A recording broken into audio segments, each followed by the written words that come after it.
مختلف قسم کے لائف تھریٹننگ انفیکشنز جب ہوتی ہیں تو اس میں مختلف قسم کی اینٹی بایوٹکس کا سہارا لیا جاتا ہے، اور یہ اینٹی بایوٹکس الون، یعنی جس طرح کے براڈ اسپیکٹرم اینٹی بایوٹکس ہوتی ہیں وہ الون دی جاتی ہیں، یا پھر کمبینیشن میں دوسری اینٹی بایوٹکس کے ساتھ ایک ایسی کمبینیشنز بنائی جاتی ہیں جہاں پر جن بیکٹیریا کو آپ ٹارگٹ کر رہے ہیں، آپ کے ٹارگٹ بیکٹیریا جو ہیں ان کو ختم کرنے کی ضرورت ہوتی ہے، تو اس کے لیے مختلف قسم کی کمبینیشنز کا سہارا بھی لیا جاتا ہے۔ ایک ٹائم ٹیسٹڈ ڈرگ جینٹامائسن، جو کہ ایک امائنو گلائکوسائڈ ہے، انجیکٹیبل فارم میں اویلیبل ہے اور کافی عرصے سے اس کا استعمال ہوتا چلا آ رہا ہے۔ آج کل اس کا استعمال چونکہ نئی سیف اینٹی بایوٹکس آ گئی ہیں، نئی اس سے زیادہ براڈ اسپیکٹرم والی اینٹی بایوٹکس آ گئی ہیں، اس کا استعمال جو ہے یقینی طور پر کم ہوا ہے، لیکن اس کی افادیت جو ہے، امائنو گلائکوسائڈز کی جو افادیت ہے اس سے انکار نہیں کیا جا سکتا، کیونکہ امائنو گلائکوسائڈز یہ ایسی اینٹی بایوٹکس ہیں کہ جن میں جینٹامائسن، جن میں ایمیکسین اور مختلف قسم کی اور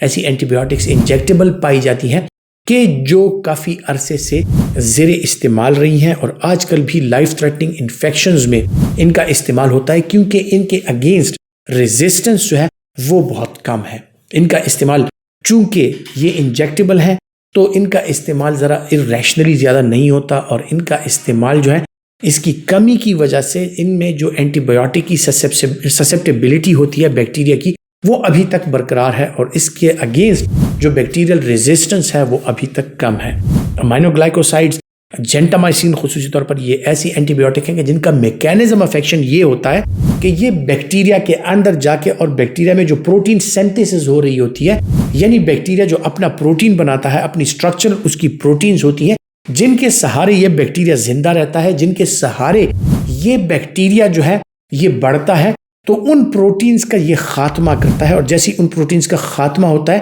تو نئے بیکٹیریل سیل بنتے نہیں ہیں، جو ایگزسٹنگ بیکٹیریل سیلز ہیں وہ ختم ہو جاتے ہیں، اور وہ بیکٹیریا ختم ہو کے آپ کا جو انفیکشن ان بیکٹیریا کی وجہ سے ہوتا ہے وہ ختم ہو جاتا ہے۔ ایک انتہائی بہترین اینٹی بایوٹک جو کہ لائف تھریٹننگ انفیکشنز میں آپ نے دیکھا ہوگا کہ ڈبل رجیم یا ٹرپل رجیم جب اینٹی بایوٹکس کی ہم دے رہے ہوتے ہیں، خصوصاً ان لوگوں میں جن لوگوں میں سیپٹیسیمیا ہوتا ہے، سیپٹک جو پیشنٹس ہوتے ہیں وونڈ سیپسس کے یا جنرلائز سیپسس کے، ان پیشنٹس میں آپ نے دیکھا ہوگا کہ ان لوگوں میں اکثر اوقات جینٹامائسن جو ہے اس کا استعمال کرایا جاتا ہے۔ جینٹامائسن ایک انتہائی افیکٹو ڈرگ ہے جس کی افیکٹونیس گرام پازیٹیو بیکٹیریا کے خلاف بہت بہترین ہے، تو جو گرام پازیٹیو بیکٹیریا ہوتے ہیں ان کو یہ کل کرتا ہے۔ گرام نیگیٹو کے اگینسٹ بھی اس کی سسیپٹیبلٹی ہے، لیکن گرام نیگیٹو بیکٹیریا کے اگینسٹ یہ ذرا کم افیکٹو ہے، اس وجہ سے اس کے ساتھ مختلف قسم کی کمبینیشن، اور خصوصاً اگر پھر اس کے ساتھ این ایروبک بیکٹیریا آ جائیں جو کلوزڈ چیمبرز میں ہوتے ہیں، ان کے لیے جو ہے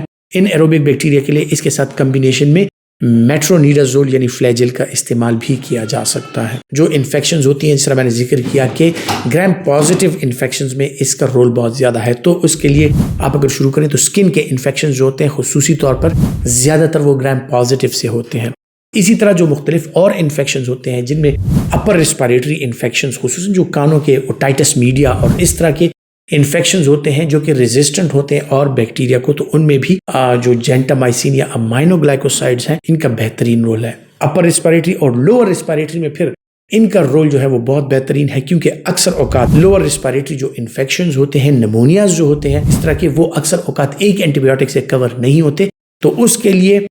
جو امائنو گلائکوسائڈز ہیں ان کی کمبینیشن سیفیلوسپورینز یا پھر کوئنولونز کے ساتھ بھی ان کو کمبینیشن میں دیا جا سکتا ہے، اور جو لوور ریسپیریٹری انفیکشنز ہیں ان کا خاتمہ کیا جا سکتا ہے۔ پھر جناب اکثر اوقات آپ نے دیکھا ہوگا کہ بہت سے انفیکشنز ایسے ہوتے ہیں جیسے بون کے انفیکشنز کہ وہ زیادہ تر ریزسٹنٹ ہوتے ہیں، تو ان کا استعمال بون انفیکشنز میں بھی کیا جا سکتا ہے۔ اس کا استعمال جو ہے مختلف قسم کے گائنیکولوجیکل انفیکشنز جو ہوتے ہیں ان میں بھی کیا جا سکتا ہے، اور خصوصاً اگر آپ نے دیکھا ہوگا تو بچوں میں جو ہے تو اس کا استعمال وہ زیادہ ہوتا ہے۔ نیونیٹل سیپسس، خصوصاً جو نیونیٹس ہوتے ہیں، جو نوزائیدہ بچے ہوتے ہیں، ان میں جو سیپٹیسیمیا ہوتا ہے، ان میں جو سیپسس ہوتا ہے، جو انفیکشن ہوتا ہے، ان میں بھی امائنو گلائکوسائڈز کا استعمال جو ہے وہ بہت زیادہ ہے۔ اس کا استعمال جو ہے وہ اس قدر کم کیوں ہے؟ قطعی نظرات اس کا سائیڈ ایفیکٹ پروفائل جو ہے وہ ذرا زیادہ ہے۔ اس کے سائیڈ ایفیکٹس جو ہیں اور اس کا استعمال جو ہے تو اس میں یہ ہے کہ یہ نیفروٹاکسک بھی ہے، یعنی اگر کسی کے جو امائنو گلائکوسائڈز ہوتے ہیں، کسی کے اگر گردے کمزور ہیں، یوریا، کریاٹینین اور یہ چیزیں زیادہ ہیں، تو ان لوگوں میں اس کا استعمال نہیں کرایا جا سکتا، کیونکہ یہ نیفروٹاکسیسٹی کاز کرتا ہے۔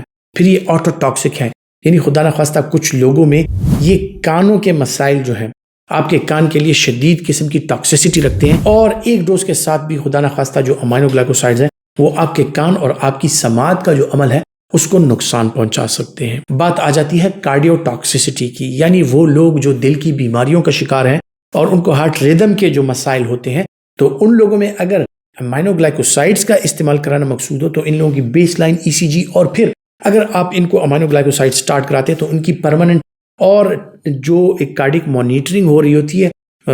وقفے کے ساتھ وہ آپ کو جاری رکھنی ہے کہ ان کو کارڈیو ٹاکسیسٹی نہ ہو، کیونکہ اس کے ساتھ ہارٹ ریدم ایب نارمیلٹیز آ سکتی ہیں۔ امائنو گلائکوسائڈز کے حوالے سے، جنٹامائسین کے حوالے سے جو معلومات میں نے آپ تک پہنچائی، امید کرتا ہوں کہ یہ آپ کے لیے فائدہ مند ثابت ہوں گی، اور اگر آپ سمجھتے ہیں کہ آپ کے لیے فائدہ مند ہے تو یہ ویڈیو زیادہ سے زیادہ شیئر کیجئے، اس کو لائک کیجئے اور اپنا بہت سا خیال رکھیے۔